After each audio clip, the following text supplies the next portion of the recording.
Hello, this is Chapter 2 of Danny, the Champion of the World. It's called The Big Friendly Giant. My father, without the slightest doubt, was the most marvelous and exciting father any boy ever had. Here is a picture of him. There you go. You might think, if you didn't know him well, that he was a stern and serious man. He wasn't. He was actually a wildly funny person. What made him appear so serious was the fact that he never smiled with his mouth. He did it all with his eyes. He had brilliant blue eyes, and when he thought of something funny, his eyes would flash, and if you looked carefully, you could actually see a tiny little golden spark dancing in the middle of each eye. But the mouth never moved. I was glad my father was an eye smiler. It meant he never gave me a fake smile, because it's impossible to make your eyes twinkle if you aren't feeling twinkly yourself. A mouth smile is different. You can fake a mouth smile anytime you want, simply by moving your lips. I've also learned that a real mouth smile always has an eye smile to go with it, so watch out, I say, when someone smiles at you with his mouth, but the eyes stay the same. It's sure to be bogus. My father was not what you would call an educated man, and I doubt if he had read 20 books in his life, but he was a marvelous storyteller. He used to make up a bedtime story for me every single night, and the best ones were turned into serials and went on for many nights running. One of them, which must have gone on for at least 50 nights, was about an enormous fellow called the Big Friendly Giant, or the BFG for short. The BFG was 3 times as tall as an ordinary man, and his hands were as big as wheelbarrows. He lived in a vast underground cavern not far from our filling station, and he only came out into the open when it was dark. Inside the cavern, he had a powder factory where he made more than 100 different kinds of magic powder. Occasionally, as he told his stories, my father would stride up and down, waving his arms and waggling his fingers, but mostly he would sit close to me on the edge of my bunk and speak very softly. The Big Friendly Giant makes his magic powders out of the dreams that children dream when they are asleep, he said. How? I asked. Tell me how, Dad. Dreams, my love, are very mysterious things. They float around in the night air like little clouds searching for sleeping people. Can you see them? I asked. Nobody can see them. Then how does the Big Friendly Giant catch them? Ah, my father said. That is the interesting part. A dream, you see, as it goes drifting through the night air, makes a tiny little buzzing, humming sound. A sound so soft and low, it is impossible for ordinary people to hear it. But the BFG can hear it easily. His sense of hearing is absolutely fantastic. I loved the far intent look on my father's face when he was telling a story. His face was pale and still and distant, unconscious of everything around him. The BFG, he said, can hear the tread of a ladybird's footsteps as she walks across a leaf. He can hear the whisperings of ants as they scurry around in the soil, talking to one another.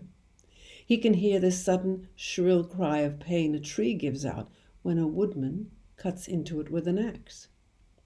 Ah, yes, my darling, there is a whole world of sound around us that we cannot hear because our ears are simply not sensitive enough. What happens when he catches the dreams? I said. He imprisons them in glass bottles and screws the tops down tight, my father said. He has thousands of these bottles in his cave. Does he catch bad dreams as well as good ones? Yes, my father said, he catches both, but he only uses the good ones in his powders. What does he do with the bad ones? He explodes them. It is impossible to tell you how much I love my father. When he was sitting close to me on my bunk, I would reach out and slide my hand into his, and then he would fold his long fingers around my fist, holding it tight. "What does the BFG do with his powders after he has made them?" I asked. "In the dead of night," my father said, "he goes prowling through the villages searching for houses where children are asleep. Because of his great height, he can reach windows that are 1 and even 2 flights up, and when he finds a room with a sleeping child, he opens his suitcase." "His suitcase," I said. "The BFG always carries a suitcase and a blowpipe," my father said. "The blowpipe is as long as a lamppost. The suitcase is for the powders. So he opens the suitcase and selects exactly the right powder, and he puts it into the blowpipe, and he slides the blowpipe in through the open window, and poof, he blows in the powder, and the powder floats around the room, and the child breathes it in, and then what?" I asked. "And then, Danny, the child begins to dream a marvelous and fantastic dream, and when the dream reaches its most marvelous and fantastic moment, then the magic powder really takes over. And suddenly the dream is not a dream any longer, but a real happening. And the child is not asleep in bed. He is fully awake and is actually in the place of the dream and is taking part in the whole thing. I mean, really taking part in real life. More about that tomorrow. It's getting late. Good night, Danny. Go to sleep." My father kissed me, and then he turned down the wick of the little paraffin lamp until the flame went out. He seated himself in front of the wood stove, which now made a lovely red glow in the dark room. "Dad," I whispered. "What is it?" "Have you ever actually seen the big friendly giant?" "Once," my father said. "Only once." "You did? Where?" "I was out behind the caravan," my father said, "and it was a clear moonlit night, and I happened to look up, and suddenly I saw this tremendous tall person running along the crest of the hill. He had a queer, long-striding, lolloping gait, and his black cloak was streaming up behind him like the wings of a bird. There was a big suitcase in one hand and a blowpipe in the other, and when he came to the high hawthorn hedge at the end of the field, he just strode over it as though it wasn't there." "Were you frightened, Dad?" "No," my father said. "It was thrilling to see him and a little eerie, but I wasn't frightened. Go to sleep now. Good night." And there is a picture of the giant with his blowpipe and his long cloak and his suitcase, and he's certainly got a long stride. All right, Chapter 3, Cars and Kites and Fire Balloons. My father was a fine mechanic. People who lived miles away used to bring their cars to him for repair rather than take them to their nearest garage. He loved engines. "A petrol engine is sheer magic," he said to me once.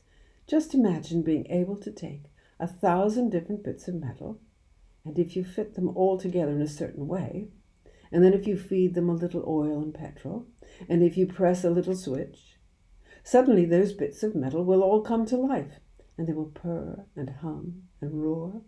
They will make the wheels of a motor car go whizzing round at fantastic speeds." It was inevitable that I too should fall in love with engines and cars. Don't forget that even before I could walk, the workshop would be my playroom, for where else could my father have put me so that he could keep an eye on me all day long? My toys were the greasy cogs and springs and pistons that lay around all over the place, and these, I can promise you, were far more fun to play with than most of the plastic stuff children are given these days. So almost from birth, I began training to be a mechanic. But now that I was 5 years old, there was the problem of school to think about. It was the law that parents must send their children to school at the age of 5, and my father knew about this. We were in the workshop, I remember, on my 5th birthday when the talk about school started. I was helping my father to fit new brake linings to the rear wheel of a big Ford when suddenly he said to me, "You know something interesting, Danny? You must be easily the best 5-year-old mechanic in the world." This was the greatest compliment he had ever paid me. I was enormously pleased. "You like this work, don't you?" he said. "All this messing about with engines." "I absolutely love it," I said. He turned and faced me and laid a hand gently on my shoulder. "I want to teach you to be a great mechanic," he said. "And when you grow up, I hope you will become a famous designing engineer, a man who designs new and better engines for cars and airplanes. For that," he added, "you will need a really good education. But I don't want to send you to school quite yet. In another 2 years, you will have learned enough here with me to be able to take a small engine completely to pieces and put it together again all by yourself. After that, you can go to school." You probably think my father was crazy, trying to teach a young child to be an expert mechanic. But as a matter of fact, he wasn't crazy at all. I learned fast, and I adored every moment of it. And luckily for us, nobody came knocking on the door to ask why I wasn't attending school. So 2 more years went by, and at the age of 7, believe it or not, I really could take a small engine to pieces and put it together again. I mean, properly to pieces, pistons and crankshafts and all. The time had come to start school. My school was in the nearest village, 2 miles away. We didn't have a car of our own. We couldn't afford one. But the walk took only half an hour, and I didn't mind that in the least. My father came with me. He insisted on coming, and when school ended at 4 in the afternoon, he was always there, waiting to walk me home. And so life went on. The world I lived in consisted only of the filling station, the workshop, the caravan, the school, and of course the woods and fields and streams in the countryside around. But I was never bored. It was impossible to be bored in my father's company. He was too sparky a man for that. Plots and plans and new ideas came flying off him like sparks from a grindstone. "There's a good wind today," he said one Saturday morning. "Just right for flying a kite. Let's make a kite, Danny." So we made a kite. He showed me how to splice 4 thin sticks together in the shape of a star, with 2 more sticks across the middle to brace it. Then we cut up an old blue shirt of his and stretched the material across the framework of the kite. We added a long tail made of thread, with little leftover pieces of the shirt tied at intervals along it. We found a ball of string in the workshop, and he showed me how to attach the string to the framework so that the kite would be properly balanced in flight. Together we walked to the top of the hill behind the filling station to release the kite. I found it hard to believe that this object, made only from a few sticks and a piece of old shirt, would actually fly. I held the string while my father held the kite, and the moment he let it go, it caught the wind and soared upward like a huge blue bird. "Let out some more, Danny," he cried. "Go on as much as you like." Higher and higher soared the kite. Soon it was just a small blue dot dancing in the sky, miles above my head, and it was thrilling to stand there holding on to something that was so far away and so very much alive. This faraway thing was tugging and struggling on the end of the line like a big fish. "Let's walk it back to the caravan," my father said. So we walked down the hill again, with me holding the string and the kite, pulling fiercely on the other end. When we came to the caravan, we were careful not to get the string tangled in the apple tree, and we brought it all the way round to the front steps. "Tie it up to the steps," my father said. "Will it stay up?" I asked. "It will if the wind doesn't drop," he said. The wind didn't drop, and I will tell you something amazing. That kite stayed up there all through the night, and at breakfast time next morning, the small blue dot was still dancing and swooping in the sky. After breakfast, I hauled it down and hung it carefully against a wall in the workshop for another day. Not long after that, on a lovely still evening when there was no breath of wind anywhere, my father said to me, "This is just the right weather for a fire balloon.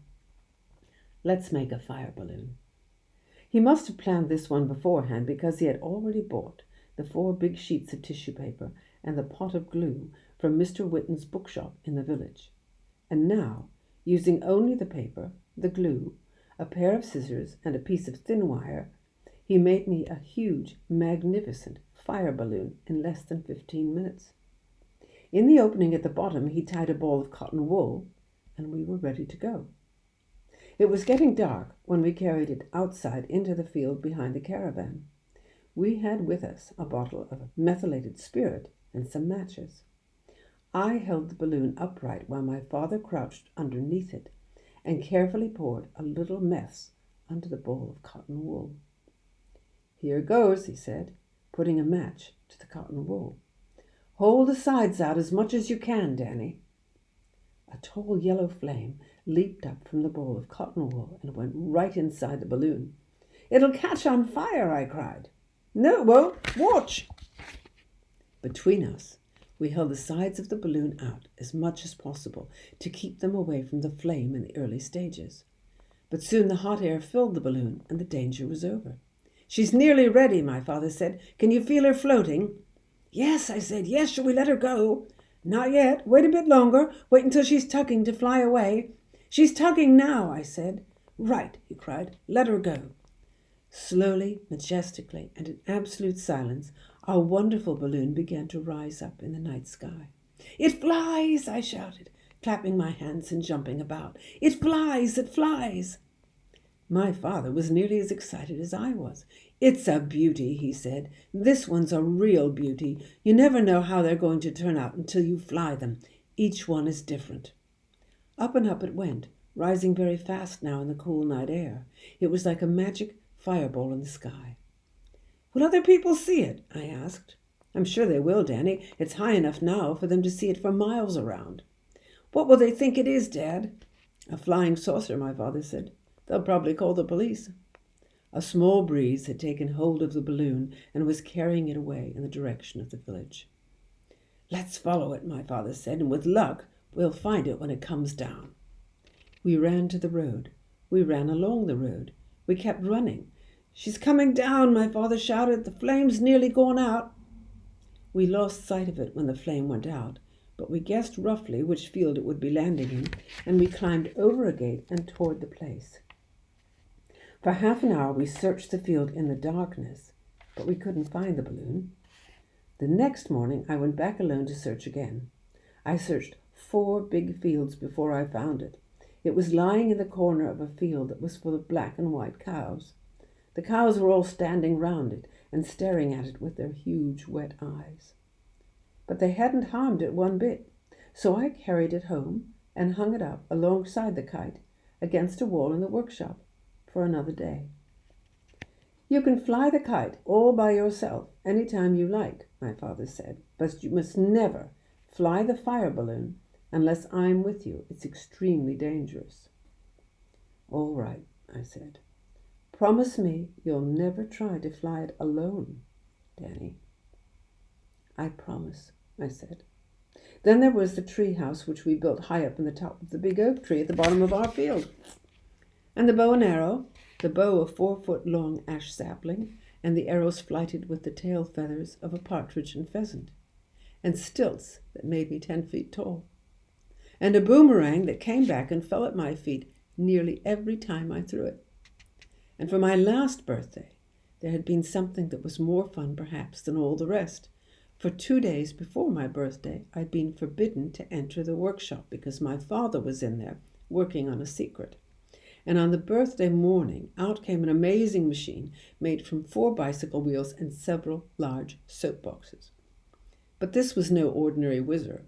It had a brake pedal, a steering wheel, a comfortable seat, and a strong bumper to take the shock of a crash. I called it Sopo, and just about every day I would take it up to the top of the hill in the field behind the filling station and come shooting down again at incredible speeds, riding it like a bronco over the bumps. So you can see that being 8 years old and living with my father was a lot of fun. But I was impatient to be 9. I reckoned that being 9 would be even more fun than being 8. As it turned out, I was not altogether right about this. My 9th year was certainly more exciting than any of the others, but not all of it was exactly what you would call fun. that's the end of chapter 3. Okay.